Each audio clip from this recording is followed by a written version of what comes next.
Thank you for joining me today. This is a bar stool from one of my friends. It's one of 6, so I will be showing you how to do this and I'll also discuss cutting for multiple pieces as well.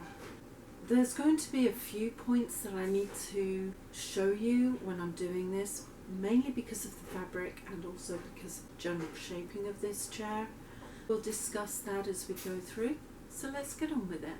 The first thing you need to do is remove the bottom cloth, cover and the seat, because the seat is actually screwed into place on this one. It takes a while, so be careful. I'm reusing the bottom cloths as much as possible, so I don't want to ruin those as I take them out. Always try to reuse what you can when you can. Saves money later. Having removed the cover, the first thing I'm going to do is remove the piece that I need for the next cover, which is this base. This tucks down between the seat and the inside arm and back, and I need this off because I'm going to reuse it, and then I'm going to take the rest of it off so I can work out how I'm going to cut the pattern. I don't need the front border, so I'm going to discard this. Here is the first arm I've taken off. I'm going to work out where the center is across the bottom of the inside arm, which comes to there, and mark that. Make sure that it's marked at the top like this, and the same with this. I'm going to just mark the inside center at the bottom and as well as I can at the back. I don't really want it twisting too much if I can help it.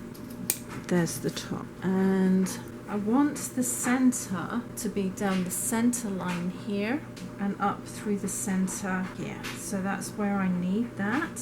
And cut it out as well as I can, because it's awkward to see which way the fabric goes, because it could be either or. I'm going to just cut a straight line across the top here for this one, so every time I put it down, that is the way it goes, and then I'll just carry on round like that.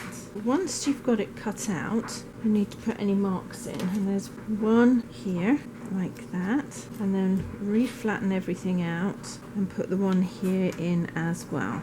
Do that on all of your pieces, and then when I come to do the subsequent ones like this, all I've got to make sure is that the center piece here with the big scales is centered. Now I am not, because I don't have enough fabric, going to worry about centering and lining up to each one. All I'm going to do is lay the next one down and cut it. If it was a big pattern, then I would obviously take the time and make sure that all the center patterns are the same. But this is an all over pattern. Technically it repeats, but it's not that obvious where the repeats are. So I'm going to cut 5 more of these out for the chairs. Now likewise with the back, I have centered the inside arms, and all I have to do is line up the center mark here to the center here. Make sure everything's facing the same way.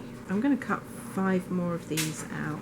Just follow the pattern around like this very carefully until it's all done. Just like with the inside back, I need to put the marks on the inside arm like this.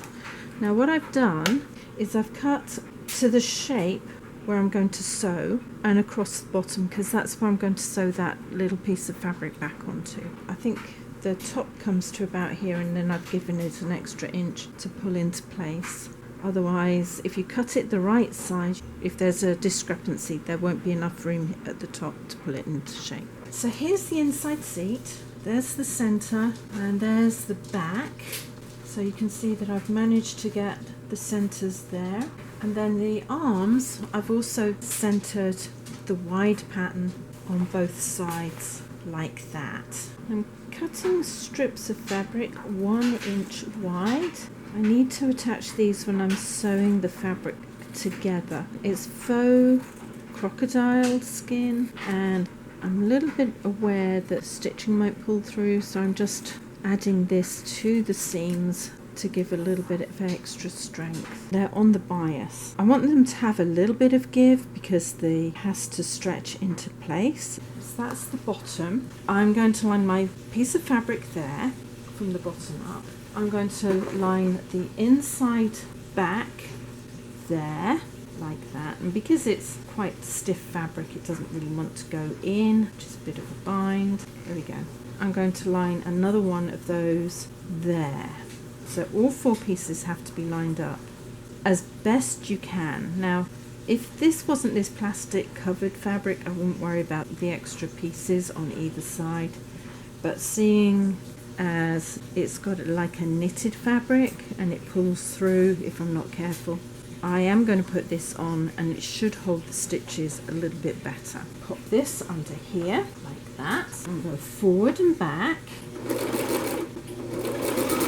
Remove my pin because everything's stabilized. Hold all 4 raw edges together and start moving the fabric. Now these go at different angles, so I do treat the bottom fabric and the inside arm as one piece, and the same with I'm going to ease that round, just a few stitches, realign, so there's that, realign like that, make sure it's as close as you can, so you might realign within a few stitches.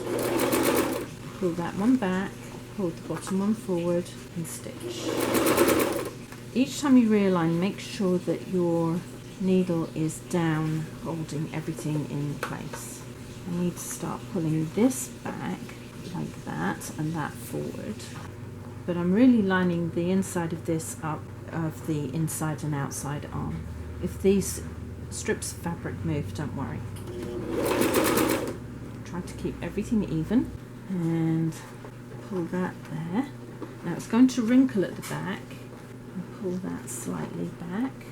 Ease it in and twist. I have on a couple of them put little clips in to help the inside back maneuver around, but I found that when I did that, the inside arm, when I was pulling it in place, tended to wrinkle more, which is not a very good thing. Pull that back. So I assume it just opened everything up a little bit too much. Put my few stitches in, down, and then lift the foot up slightly so I can pull this back against there. I also assume that it altered the way the fabric laid on the bottom, which meant that it was longer maybe than it should have been by the time I pulled it all out. So let's pull that down, pull that into life, pull that back. There's a lot of pushing and shoving of fabric around here. A couple more stitches and then I'll change direction. And then it should all pull into place for the last few stitches. You see that's almost level. On a couple of them there's almost over ½ an inch when I've clipped it. So that makes a big difference to how it lays when it's put into position. And then across. There's that one. Keep those. And then I'll do the same on the other side.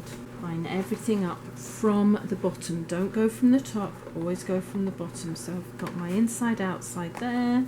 I've got my lining fabric there on the bottom and my lining fabric on the top, which I'm going to just pin into position so I can get the first few stitches in without it doing strange things. All there. Forward and back like I did. Pull the pin because everything's held at least for a little while. Pull that onto the inside back and work the other way. So I'm going to be using this as the underside and this as the top as I pull everything in where I want to put it. And again, I will not be putting clips in because I don't want it altered. Now with this one, you're going to be pulling the top onto the bottom just like you were the other side. There, pull that around. I do have a mark there and the mark there, and it does line up just about. So I did get it right. The bottom I've pushed back underneath. It's a big ripple here.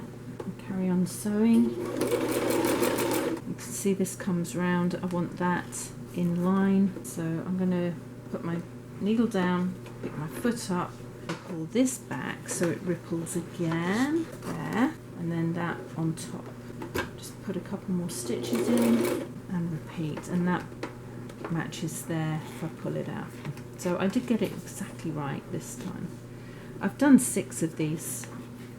I always find the last one's the one I usually video most of because I know what I'm doing by then. Especially on something like this. This has been quite interesting. Needle down, foot up, pull all of that back round and sort of twist into place. Foot down, couple more stitches, needle down, foot up, pull that last little bit in here, and that's almost level. And then towards the end, and again I would just make sure that that and the bottom one are in line as I finish that up.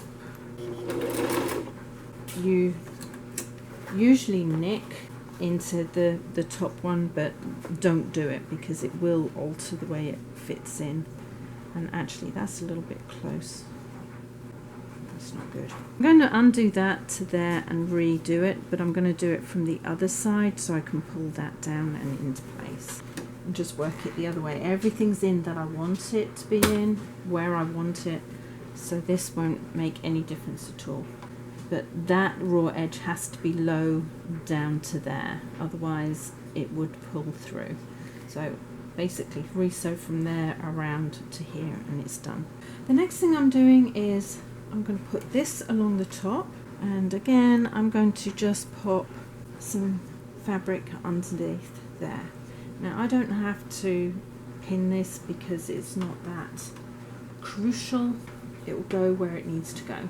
I'm going to follow the stitches on the top as close as I can. Forward and back, just to start off.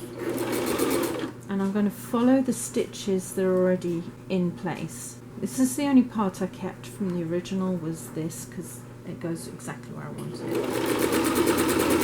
And I'm going to follow that around. Now usually the side arms would go in and then the back on top, so I'm going to fold it to make it look like that's what's happening, although it's all sewn together. Make sure my seam, everything there is going the right way. Check everything is going where it needs to go. Yeah. Realign as I get to that join, because it kind of changes direction slightly. Realign all my raw edges and carry on around. I'm going to come to the point where I have to join, so I'm going to go a little bit further.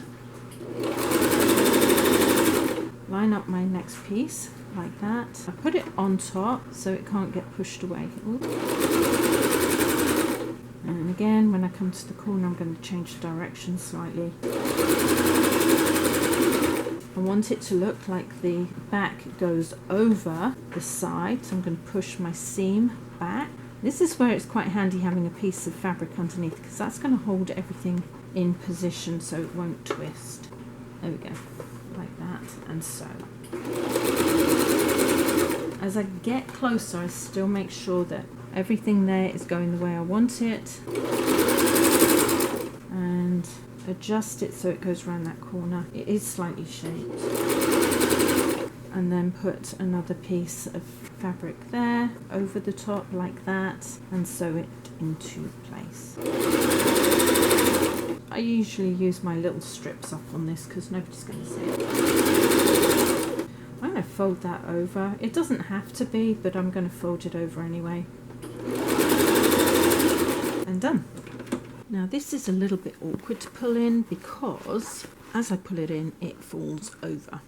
But I'll straighten that up to here for now.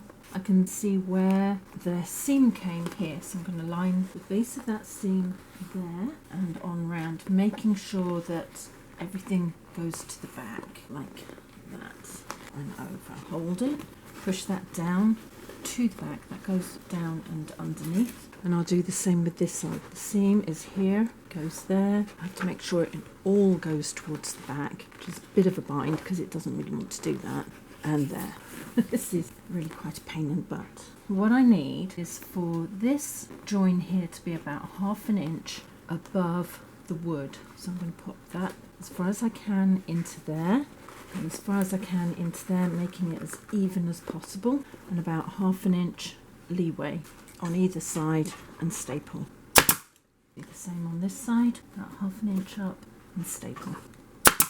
This comes down under here, and again I have about 1/2 inch, so I'm going to pull that up to here, push that in at the back and bring that under to there and staple it underneath. Be careful of your fingers. Pull this forward underneath. Now there's some screws there which I can take out, otherwise your piece of fabric goes in at a funky angle. Pull that down across. Make sure that that is even front to back, and I'm going to staple here at the front side all the way along. This at the back also has to come in even across here with about 1/2 inch leeway from there to there, and there again I can take that screw out from there, otherwise it pushes everything down, it makes it uneven. Okay, so what I'm going to do is, this is where the seam came around, I'm going to just pop a staple in here. There's a groove here, so you really need to make sure all of the staples are out. If you've got a chair like this, use needle nose pliers to really get in there. Now this is going to go in here as far as I can put it. I'm not pulling it just yet, I'm just holding it. Alright, that's for here. I'm going to work this side in first. If I pull from the centre up and in, that's where my arm is going to go in. I know it's a little bit wrinkly here, but as I pull it in, it will all come out, or most of it will come out. What I do need to do is get a hairdryer going. So I'm going to just heat it from the inside all the way up.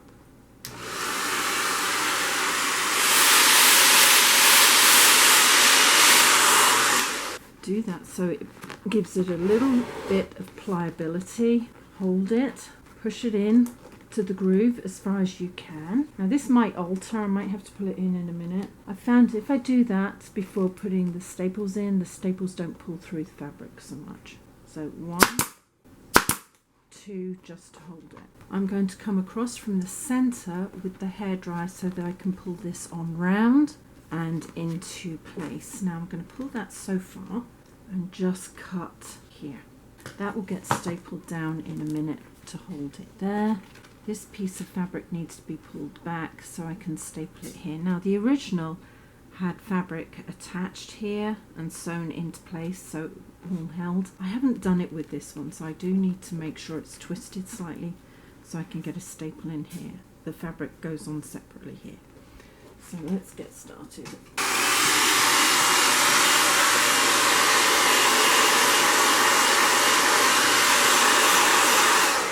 Don't overheat it too much, but I do put some heat on it. So hold it like that into position. I'm going to staple this piece down here like this.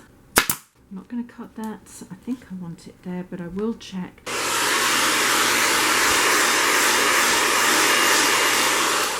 So I've heated it, I'm going to bring it round and push it in like that. Pull it round as hard as I can actually, and then push it in. I'm not going to staple right to the bottom because I do need to heat that. Make sure that stays in place as well. So pop that in about 2 inches up. And again, heat and pull. Really pull that round and slightly down, and then hold it so it cools into its new position because it gets quite stretchy. I'll go staple here. I want a pleat along here, so that means I'm going to have to pull and staple again and then pull my pleat in. So I'm going to heat it again from the centre.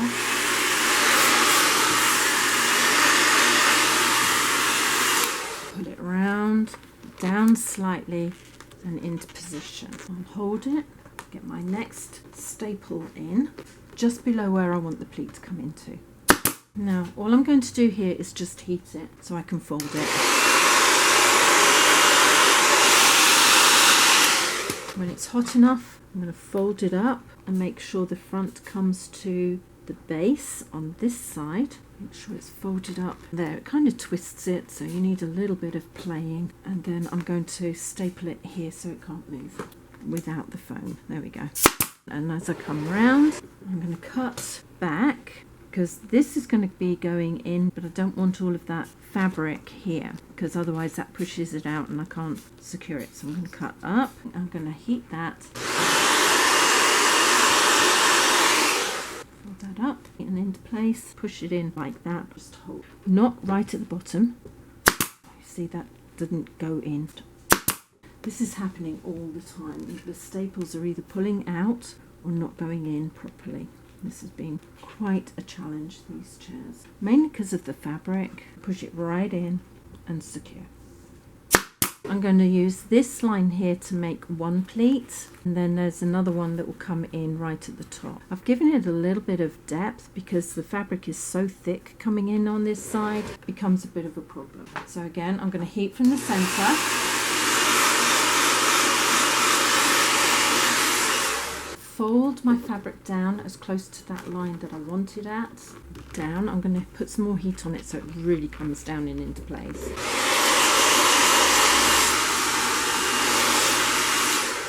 There's quite a bit of fabric going in, so I'm going to just cut it all the way back. So at the bottom here up to the top fold, put my scissors in the groove and then just cut along here like this till I get to my indent up the top. I'm not risking cutting the other fabric that I've already secured.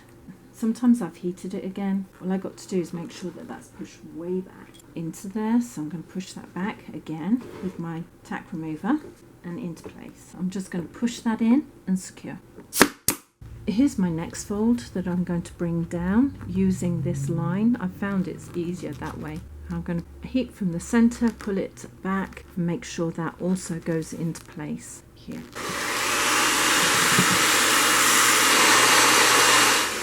I'm going to cut up from the previous pleat like this, where the new pleat is going to go in. Hold that round. I think that's where I want it there. So I'm going to cut that down into there. Gives a little bit of a odd look on the back. I'm going to reheat that and just bring that in. Once my hands get hot, it's probably hot enough. Push that all the way in like that so it's held. And again, I'm going to put my staple in here. I'm going to put one more here at the top. It's still quite warm, so I'm going to just make sure that fits in now. It has ripped part of the fabric, which is a bit annoying. I'm going to heat all the top here so I can pull it into shape.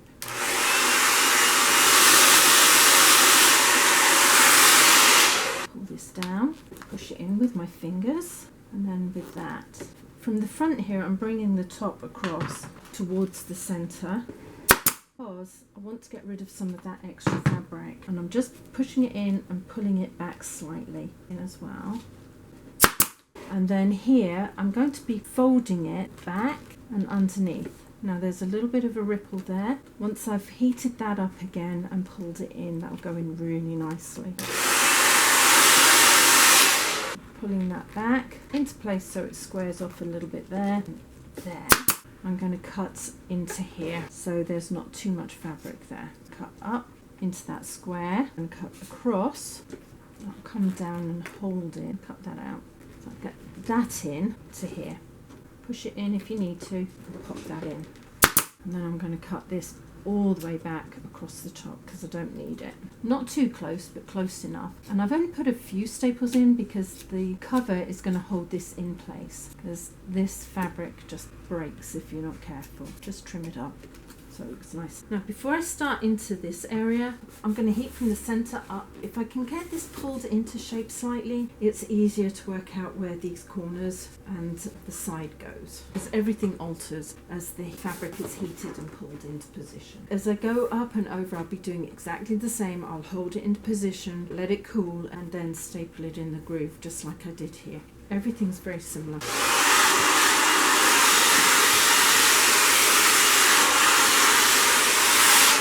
Somewhere there's the center marked there. Here's my center here. Pull that up, pull that over. I'm going to let it move a little bit. I'm not pulling it in totally, and I'm going to staple it under here in that groove. Now what's going to happen is as I resettle everything, I will have to bring this in, heat it. bring it in like that. Just hold that and pop it there. If I do it this way, it's more likely to stay in position. If I don't, then it rips the staples out, and I don't want that happening. I'm happy with that. Now I can start pulling this in and working this corner in, and then I'll work here. So I'll work it up and in and then across and in. I will have to work it in a couple of times just to make sure it's where I want it. So again, heat.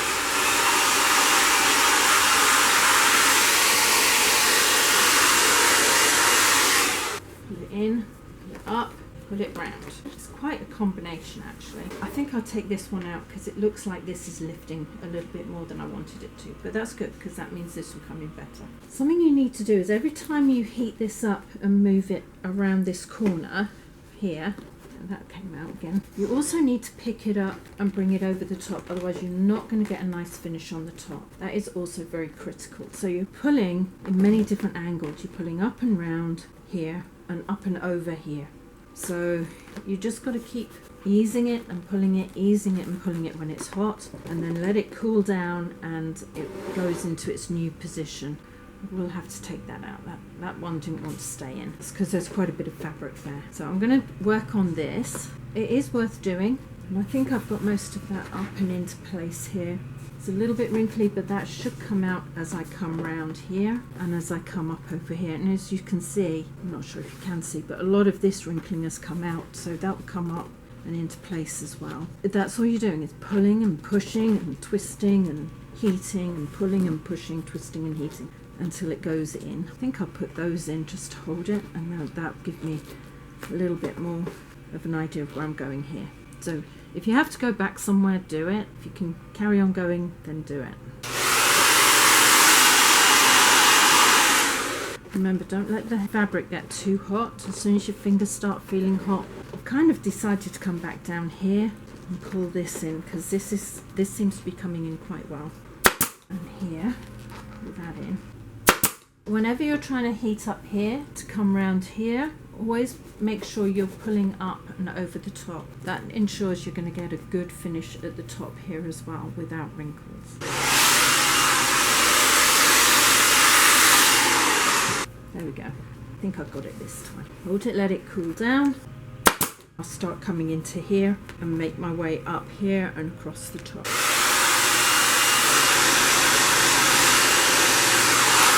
There's quite big holes where it's already pulled through. So just be aware that that will happen with this kind of fabric.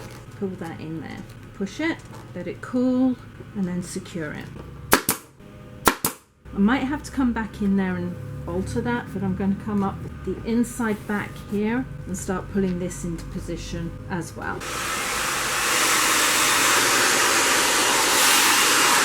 The trick on these is not to pull on the seam. If you can pull it up and then pull down so that the seam is kind of overlapped, you shouldn't have too many problems with it. I'm going to secure that in there. I'll put my tack remover in to hold it so it cools down into its new shape, and then I'll secure it. There we go.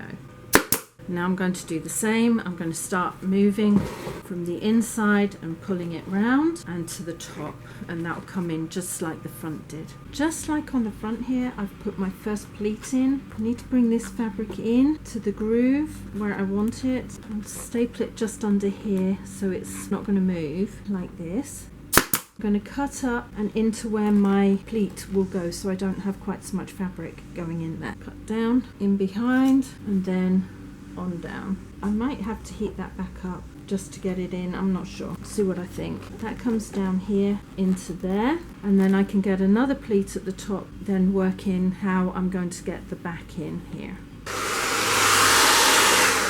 Push that in under there, push that in to here, and then I'll staple it. As long as the fold is on top of the fabric underneath, that's all that matters. I'm going to put this on. I've just got to make sure that the velvet is going down, that I have a little bit extra room so that I can fold it here on this side. Secure almost to the end. Pull it and secure it quite tightly to the other end. So what I did was I infilled. I started in the middle and moved out until I got to about 2 inches from the end. Folded this around the foam at each end, stapled top and bottom, and made sure that that hides everything that's going on there. They do look slightly different on the front. That's fine. Thank you for joining me on this project. It's a little bit late at night because I've got to go and deliver this. The easiest way to do this is to heat it, pull it into shape, let it cool, heat it, pull it into shape, let it cool until you've got it exactly where you want. Start in the centres of the sides and the back, and then kind of move around, and if you need to, which I did on that side, I had to pull it into the front a little bit, readjust the centre so that the inside of the curve went in better. There's not much I can do about it. I'm sure it's to do with the rippling on here that kind of throws it slightly, but just one of those things. My friend thinks they're exquisite. This is the last of the 6, and she needs them for Christmas. I'll be delivering them shortly to her. If you want to see more from me, please subscribe, hit the bell button, and a few thumbs up would be brilliant. And in the meantime, take care. See you later. Ciao.